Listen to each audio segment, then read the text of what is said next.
क्या मनुष्य चंद्रमा पर जीवित रह सकता है? क्या हम कभी भी चंद्रमा पर स्थायी रूप से रह पाएंगे? चंद्रमा को मनुष्यों के रहने योग्य कैसे बना सकते हैं? क्या चंद्रमा पर जीवन संभव है? असंभव तो मनुष्य, खासकर वैज्ञानिक, के लिए कुछ भी नहीं है, पर चंद्रमा पर जीवन बसाना इतना आसान भी नहीं है। इसमें कई सारी कठिनाइयां हैं, जैसे चंद्रमा पर तापंत्र दिन में लगभग 110 डिग्री सी और रात में करीब 150 डिग्री सी तक। वहां पर वायुमंडल का होना, वायुमंडल न होने से दबाव बहुत कम होना तथा सूर्य व अन्य ग्रहों और नक्षत्रों द्वारा आ रहे कई सारे हानिकारक विकिरण इत्यादि। अगर आपको यह जानकारी अच्छी लगी हो तो कृपया इस उत्तर को अपवोट कीजिए तथा ऐसी जानकारियों को निरंतर प्राप्त करने के लिए मुझे फॉलो कर लीजिए। चंद्रमा धूल मनुष्यों के लिए खतरनाक क्यों है? चंद्रमा धूल मनुष्यों के लिए खतरनाक क्यों है? चंद्रमा पर धूल पृथ्वी पर धूल की तुलना में थोड़ा अलग व्यवहार करती है। शुरुआत के लिए यह कण तेज हैं, क्योंकि चंद्रमा पर हवा नहीं है, धूल कभी नहीं मिटती है। इसके बजाय चंद्रमा की धूल के दाने, जो कि बड़े पैमाने पर माइक्रोमीटरेटाइट इफेक्ट्स के उत्पाद हैं, तेज और अपघर्षक रहते हैं और अगर बहुत गहराई से सांस लेते हैं तो आसानी से एक अंतरिक्ष यात्री के फेफड़ों की कोशिकाओं में जा सकते हैं। चंद्रमा की धूल के भौतिक गुण मुख्य रूप से बेसाल्टिक और एनोरथोसिटिक रॉक के यांत्रिक विघटन का परिणाम है, जो वर्षों में निरंतर परमाणु कणों द्वारा अंतरित उल्का पिंडों के प्रभाव और बमबारी के कारण होता है। चंद्रमा धूल मनुष्यों के लिए विषैली हो सकता है, इसलिए नासा ने यह निर्धारित किया है कि अंतरिक्ष यात्रियों के लिए सम्मानित हवाई चंद धूल की मात्रा को सीमित करने के लिए एक जोखिम मानक आवश्यक है। चंद्र धूल के कणों की तेज और अपघर्षक तथा रासायनिक प्रतिक्रियाशील सतहों के कारण साधारण खनिज धूल से होने वाली नाम मात्र विषाक्तता चंद्र धूल के लिए अधिक विषैली है। हम चंद्रमा के पीछे क्यों पड़े हैं? हम चंद्रमा पर जाकर क्या ढूंढना चाहते हैं? चंद्रयान 2 चंद्र की कक्षा में। यह लैंडिंग के कुछ पहले चंद्र की सतह से मात्र थोड़ी ऊंचाई से गिरकर नष्ट हो गया था। क्या मनुष्य चंद्रमा पर जीवित रह सकता है? नहीं रह सकता। उसका कारण है मनुष्य को ऑक्सीजन चाहिए, जो वहां पर उपलब्ध नहीं है। क्या हम कभी भी चंद्रमा पर स्थायी रूप से रह पाएंगे? कोशिश में लगे हैं वैज्ञानिक, लेकिन अभी निकट भविष्य में संभव नहीं है। हम चंद्रमा को मनुष्यों के रहने योग्य कैसे बना सकते हैं? They belong to solar dynasty। क्या चंद्रमा पर जीवन संभव है? असंभव तो मनुष्य, खासकर वैज्ञानिक, के लिए कुछ भी नहीं है, पर चंद्रमा पर जीवन बसाना इतना आसान भी नहीं है। इसमें कई सारी कठिनाइयां हैं, जैसे चंद्रमा पर तापंत्र दिन में लगभग 110 डिग्री सी और रात में करीब 150 डिग्री सी तक। वहां पर वायुमंडल का होना, वायुमंडल न होने से दबाव बहुत कम होना तथा सूर्य व अन्य ग्रहों और नक्षत्रों द्वारा आ रहे कई सारे हानिकारक विकिरण इत्यादि। अगर आपको यह जानकारी अच्छी लगी हो तो कृपया इस उत्तर को अपवोट कीजिए तथा ऐसी जानकारियों को निरंतर प्राप्त करने के लिए मुझे फॉलो कर लीजिए। धन्यवाद। जय हिंद। चंद्रमा धूल मनुष्यों के लिए खतरनाक क्यों है? चंद्रमा धूल मनुष्यों के लिए खतरनाक क्यों है? चंद्रमा पर धूल पृथ्वी पर धूल की तुलना में थोड़ा अलग व्यवहार करती है। शुरुआत के लिए यह कण तेज हैं, क्योंकि चंद्रमा पर हवा नहीं है, धूल कभी नहीं मिटती है। इसके बजाय चंद्रमा की धूल के दाने, जो कि बड़े पैमाने पर माइक्रोमीटरेटाइट इफेक्ट्स के उत्पाद हैं, तेज और अपघर्षक रहते हैं और अगर बहुत गहराई से सांस लेते हैं तो आसानी से एक अंतरिक्ष यात्री के फेफड़ों की कोशिकाओं में जा सकते हैं। चंद्रमा की धूल के भौतिक गुण मुख्य रूप से बेसाल्टिक और एनोरथोसिटिक रॉक के यांत्रिक विघटन का परिणाम है, जो वर्षों में निरंतर परमाणु कणों द्वारा अंतरित उल्कापिंडों के प्रभाव। क्या हमारी चंद्रमा अंदर से खोखला है? अभी तो चंद्रमा के धरातल का अध्ययन चल रहा है। आंतरिक संरचना अभी शुद्ध का विषय है, पर शायद चंद्रमा का आंतरिक भाग कठोर पदार्थों से बने होने की संभावनाएं हैं। धन्यवाद। 1 हम चंद्रमा के पीछे क्यों पड़े हैं? हम चंद्रमा पर जाकर क्या ढूंढना चाहते हैं? चंद्रयान 2 चंद्र की कक्षा में। यह लैंडिंग के कुछ पहले चंद्र की सतह से मात्र थोड़ी ऊंचाई से गिरकर नष्ट हो गया था। दोनों चित्र चंद्रयान 3 की चंद्रमा के दक्षिण ध्रुव क्षेत्र पर मंगलवार 3 अगस्त 2023 को शाम 6:04 पर सफल, अवरोहण, लैंडिंग के अवसर के लिए।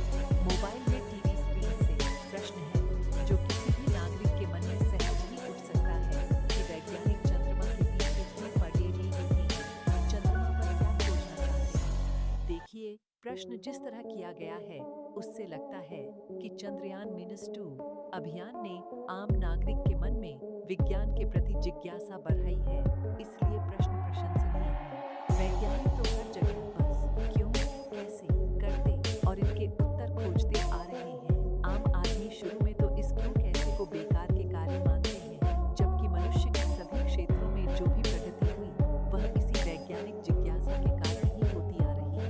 चंद्रमा पर दौड़ रेस लगाने के लिए भारत सहित विश्व के वैज्ञानिक आगे क्यों जुटे हैं, इसका उत्तर तो हमें देना ही चाहिए। अपनी कोई राय देने के पहले इसलिए चंद्रमा पर अन्वेषण क्यों पर इसरो का उत्तर ही देख लिया जाए, जो अंग्रेजी से सार रूप में हिंदी में मैंने अपने शब्दों में लिखा है, क्योंकि इसरो का हिंदी अनुवाद किंचित पुस्तकीय है। इसरो का कथन है कि पृथ्वी के इतिहास की सर्वोत्तम परंपरा चंद्रमा से ही जुड़ती है। चंद्रमा हमें अंतर्वर्ती सोलर सिस्टम के अर्थात सौरमंडल बनने के तत्काल बाद की अवस्था के ऐसे प्रमाण उपलब्ध कराता है जिन्हें किसी ने बिगाड़ा नहीं है। चंद्रयान-8 ने चंद्रमा पर जल की जो अणु मॉलिक्यूल्स खोजे थे उनकी और खोज जरूरी है, ताकि चंद्रमा की सतह पर, सतह के नीचे और इसके आसपास जल की उपलब्धता को बेहतर ढंग से समझा और सत्यापित किया जा सके। चंद्रमा का दक्षिणी ध्रुव ही क्यों? क्योंकि चंद्रमा के उत्तरी ध्रुव की तुलना में चंद्रमा के दक्षिणी ध्रुव में छायादार सतह क्षेत्र बहुत अधिक है, इसलिए स्थायी रूप से छायादार इस दक्षिणी ध्रुव क्षेत्र में जल मिलने की संभावना अधिक है।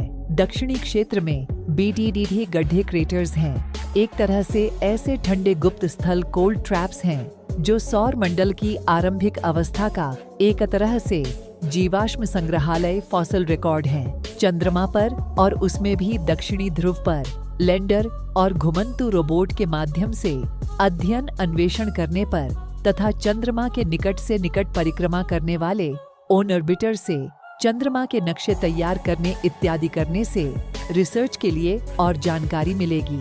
चंद्रमा हमारे लिए एक ऐसी प्रयोगशाला जैसा है जिसके माध्यम से हम अंतरिक्ष में और दूर गहरे जाने के लिए जरूरी टेक्नोलॉजी का परीक्षण और विकास कर सकते हैं। इसरो के अनुसार चंद्रयान-2 से इन उद्देश्यों की पूर्ति होगी। बर्थ अन्वेषण का एक नया युग शुरू होगा। 2 अंतरिक्ष के प्रति हमारी समझ बढ़ेगी। 3 टेक्नोलॉजी को उन्नत करने की प्रेरणा मिलेगी। 4 विश्व स्तर पर साझेदारी ग्लोबल अलायंस के अवसर मिलेंगे। 5 भविष्य में अन्वेषकों और वैज्ञानिकों को और आगे कार्य करने का मार्ग बनेगा। दुनिया के वैज्ञानिक ऐसा सोचते हैं कि चंद्रमा पर हम ऐसा स्टेशन बना सकते हैं जहां से आगे अंतरिक्ष में आने जाने की ईंधन लेने, मरम्मत करने की सुविधा मिल सकती है। चंद्रमा पर स्टेशन बनाने से पृथ्वी तक लगभग 4 लाख किलोमीटर तक आने की दूरी कम होगी।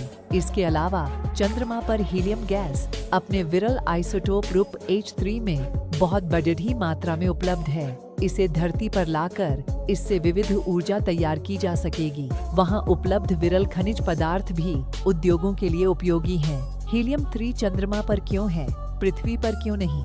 इसका कारण यह है कि सूर्य से निरंतर निकलने वाली प्रचंड लपटों, सोलर फ्लेयर्स के घातक रेडिएशन को रोकने के लिए चंद्रमा पर वैसा चुंबकीय सुरक्षा घेरा नहीं जैसा पृथ्वी पर है। इस रेडिएशन या विकिरण के कारण चंद्रमा की हीलियम गैस की आणविक संरचना ही बदल गई है और हीलियम गैस आइसोटोप रूप में बदल गई है। जल ही जीवन है, इसलिए चंद्रमा पर जल मिलने पर मनुष्य का चंद्रमा पर रहने की सुविधा बढ़ेगी। सार रूप में उपरोक्त कुछ बड़े कारण हैं जिनके कारण वैज्ञानिक चंद्रमा के पीछे पेडी दिए ही हैं। एडिट 16 अगस्त 2022। कोरा अंग्रेजी के सर्वोत्तम लेखकों में से एक और 1 करोड़ व्यूअर्स से प्रशंसित डॉक्टर ए बंगा ने अपनी टिप्पणी में ये अतिरिक्त फायदे चंद्रयान मिशन के और बताए हैं। चंद्रमा पर जाने के प्रयास में कई अन्य खोजे हुई कोलैटरल बेनिफिट्स, रॉकेट बेहतर करने से मिसाइल बेहतर बने, वर्टिकल बार नए रॉकेट ईंधन का विकास हुआ, वर्टिकल बार नि कम्युनिकेशन का विकास हुआ, वर्टिकल बार नए कैमरे बने वर्टिकल बार, कई उपग्रह बनाए और प्रक्षेपित किए गए वर्टिकल बार, बिना गुरुत्वाकर्षण के जीने के तरीके खोजे गए। आदि चंद्रमा वैसे भी बचपन से ही हमें आकर्षित करता रहा है और यह चंद्रमा कवियों, प्रेमियों, विरहीजनों को तो सदैव से ही कुछ न कुछ संवाद भी करता रहा है। अब वैज्ञानिक वर्ग भी अपने विशेष कारणों से चंद्रमा की ओर खींचे चले जा रहे हैं। अब चलते चलते अभी मैंने अपने एक कवि मित्र से पूछा कि आप अपनी प्रेयसी को चंद्रमुखी कहते हैं। प्रश्न: चंद्रमा के किसी गड्ढेदार जिले में कवि महोदय आपकी पोस्टिंग हो जाए तो वहाँ आप अपनी प्रेयसी को क्या कहिएगा? कवि महोदय ने खगोल पे राज रखा था, तुरंत बोले धरामुखी, अवनिमुखी, नीलाभ वसंत सुशोभिता, क्योंकि चंद्रमा से पृथ्वी भी 15 कलाओं युक्त दिखती है, चंद्रमा की ही तरह, और कुछ नीली भी कल्पित कर सकते हैं, समुद्र की नीलिमा।